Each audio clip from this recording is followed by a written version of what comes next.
Halo, perkenalkan nama saya Diandra Raversa Awi. Pada kesempatan kali ini saya akan mempresentasikan tugas akhir saya untuk mata kuliah Creative Thinking mengenai Product Innovation Project Concept. Nah, saya akan menjelaskan mengenai apa yang melatar belakangi saya untuk membuat inovasi produk ini. Nah, pertama, seperti yang kita ketahui bahwa beberapa tahun ke belakang ini marak banget tuh yang namanya beauty vlogger atau beauty influencer ya kan. Jadi orang-orang atau pekerja seni bisa dibilang yang memberikan informasi banyak tentang brand-brand makeup atau mempromosikan bahkan mendemokan ke wajah mereka gitu bagaimana cara mengaplikasikan makeup seperti lipstick, foundation, blush on, dan lain-lain sehingga menjadi kesatuan makeup yang padu dan bagus banget gitu.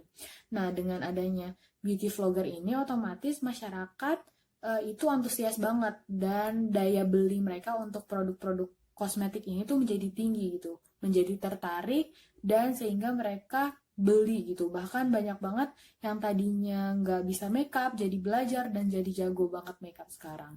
Nah, yang kedua, apalagi sih yang melatar belakangi gitu kan. Di satu sisi, di lain hal di sisi yang berbeda gitu.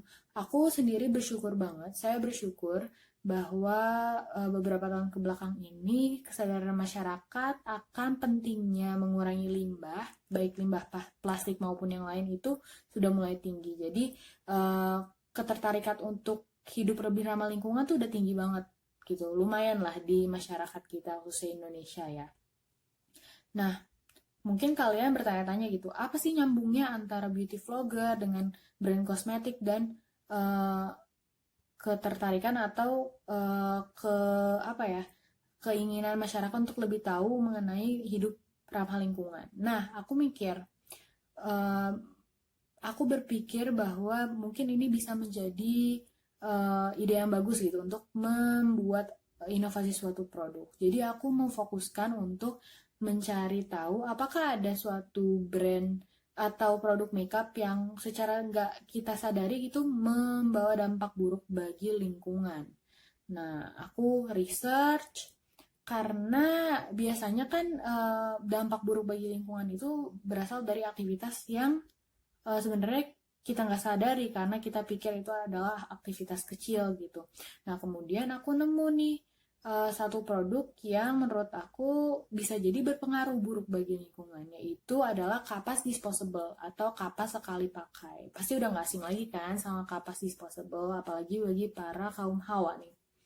Nah, kenapa aku mikir mungkin ini bisa membawa dampak buruk bagi lingkungan? Karena yang pertama, kapas disposable ini kan ukurannya kecil, jadi bisa jadi atau mungkin pasti dalam satu kali penggunaan itu membutuhkan lebih dari satu kapas, di mana nyambung ke yang kedua, poin kedua boros. Kemudian kapas disposable ini sesuai namanya disposable, sekali pakai buang, nggak bisa dipakai lagi, nggak bisa diapa-apain lagi, udah jadi limbah. Jadi bayangin deh kalau misalnya ada 1 juta orang yang make satu kapas dalam satu hari. Berarti dalam satu hari aja udah kekumpul 1 juta kapas, limbah kapas, sampah bagi ekosistem, sampah bagi lingkungan yang pasti berdampak banget gitu kan. Baik dari segi kesehatannya, estetikanya, dan lain-lain. Nah, kemudian karena saya ingin mendapatkan fakta yang lebih jelas lagi dan pasti lagi gitu, saya melakukan riset di internet, browsing, searching, dan saya cukup terkejut melihat fakta bahwa ternyata penanaman kapas untuk memproduksi kapas kosmetik tersebut, penanaman tanamannya itu membutuhkan jumlah pupuk pestisida yang sangat banyak, sehingga pasti berpengaruh ke lingkungan sekitar gitu kan. Nah, kemudian fakta lainnya ditulis bahwa 70 tahun ke belakang penanaman kapas ini sangat berdampak buruk bagi tanah, yaitu mendegradasi dan mengganggu saluran air seperti itu. Jadi ya bisa disimpulkan bahwa penanaman kapas maupun penggunaannya yang sekali pakai itu memang berdampak buruk bagi lingkungan. Nah, kemudian dari fakta-fakta tersebut, saya berpikir muncullah ide seperti kenapa saya tidak membuat inovasi produk ini saja gitu menjadi produk yang lebih ramah lingkungan. Nah, dari situ saya ingin membuat kapas, tetapi kapas ramah lingkungan yaitu kapas yang bisa dipakai berulang-ulang. Nah, muncullah kapas reusable. Saya membuat ini sendiri, ini adalah produk saya sekitar 1 tahun yang lalu, kurang lebih. Saya melakukan searching, riset, material atau bahan apa saja yang paling cocok untuk wajah. Kemudian saya menemukan bahwa bahan yang cenderung halus atau sangat halus bahkan untuk wajah karena kulit wajah setiap orang berbeda-beda. Ada yang sensitif, ada yang normal, dan lain-lain. Jadi saya menggunakan bahan yang biasa dipakai untuk membuat pakaian bayi agar sangat nyaman dan aman. Ini detail produknya. Ini produk kapas reusable pertama yang saya buat. Ada 2 sisi. Sisi yang ini polos, putih polos, kemudian ini bermotif. Kenapa saya pilih bermotif dan polos?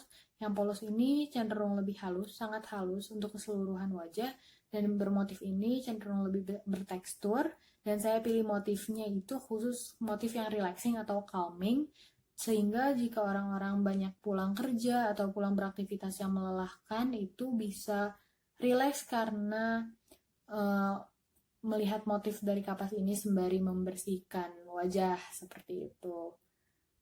Nah, ini detail produknya. Bisa dilihat ya. Kemudian seiring berjalannya waktu dan dengan adanya tugas ini saya menjadi berpikir lagi inovasi apa lagi ya yang bisa saya buat dari kapas reusable ini. Karena saya yakin masih banyak banget hal-hal yang bisa dikulik dari kapas reusable ini. Nah, maka dari itu saya berpikir kenapa saya tidak coba buat kapas yang dua-duanya itu terdiri dari dua sisinya ini terdiri dari putih polos gitu, putih polos, keduanya putih polos halus agar semakin terasa seperti layaknya kapas biasa atau kapas disposable seperti itu. Nah, kemudian saya membuat produk baru kapas reusable juga, tetapi dua-duanya putih polos seperti ini.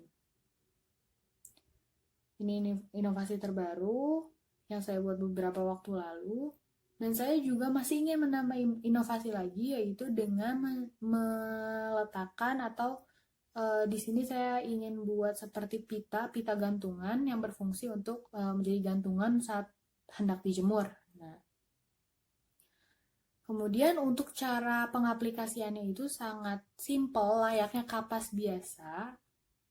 Ini kapas yang bermotif, ini yang dua-duanya putih polos. Mirip banget ya sama kapas biasa yang disposable.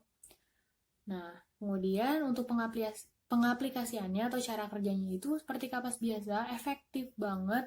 Tinggal pakai air hangat atau air suhu ruang, kemudian bisa langsung diaplikasikan di wajah, dan makeup atau debunya akan terangkat sendiri. Jika ingin lebih bersih lagi, bisa pakai micellar water atau cairan yang khusus untuk mengangkat makeup di wajah.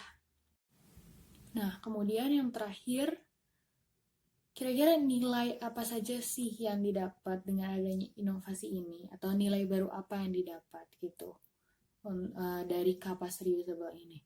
Kapas reusable, sesuai dengan namanya, arti namanya reusable, reuse, bisa dipakai berulang-ulang. Dari awal saya sudah bertujuan dengan adanya kapas reusable ini itu untuk mengurangi sampah, untuk mengurangi limbah di ekosistem, di lingkungan gitu, demi menjaga alam sekitar. Jadi, seperti yang kita tahu sudah banyak banget sampah yang ada gitu, sampah plastik yang susah banget terurai dan lain-lain. Jadi nilai pertamanya otomatis untuk mengurangi sampah. Yang kedua, karena ini kapas reusable, bisa dipakai berulang-ulang, bahkan sampai jangka waktu 6 bulan untuk satu ini, tergantung dengan perawatan dan pemakaiannya, itu bisa menghemat budget pengguna atau konsumen untuk membeli kapas. Biasanya tadinya 2 minggu udah habis satu plastik, tapi ini bisa sampai 6 bulan. Satu ini bisa sampai 6 bulan. Jadi itu sudah simbiosis mutualisme banget ya, kita ada partisipasinya untuk melestarikan alam, dan kita juga mendapatkan keuntungan, yaitu bisa lebih hemat. Nah, untuk kapas jenis baru yang saya buat ini, yang dua sisinya warna putih, yang pertama, nilai barunya adalah saya membuat ini dengan tujuan agar orang-orang yang masih awam atau masih asing dengan adanya kapas reusable ini bisa ikut merasakan gitu, dengan beradaptasi sedikit demi sedikit. Karena apa? Karena ini tuh mirip banget dengan kapas disposable atau kapas pakai ulang pada umumnya gitu. Jadi mereka yang masih harus belajar lagi tentang bagaimana mengurangi sampah atau limbah itu bisa beradaptasi dengan kapas ini. Itu tujuan saya. Kemudian yang terakhir, inovasi yang baru akan saya mau lakukan adalah dengan menambahkan pita di ujung sini sebagai gantungan. Otomatis bisa menambah gampang dalam proses pencucian dan pengeringan karena bisa digantung agar pengeringannya lebih merata di bawah matahari, tidak jatuh, seperti itu. Nah, itu dia teman-teman, inovasi produk dari saya, Diandra Raversa. Saya harap ke depannya kapas ini semakin bisa dikenal agar alam kita semakin terjaga. Alhamdulillah, antusiasnya banyak sekali, sudah terjual lebih dari 5.000 pieces, dan saya masih berharap bisa bertambah lagi agar makin banyak orang yang bisa merasakan manfaatnya dan sekaligus berpartisipasi untuk mencintai dan menghargai alam. Karena kalau misalnya bukan kita, siapa lagi coba? Terima kasih.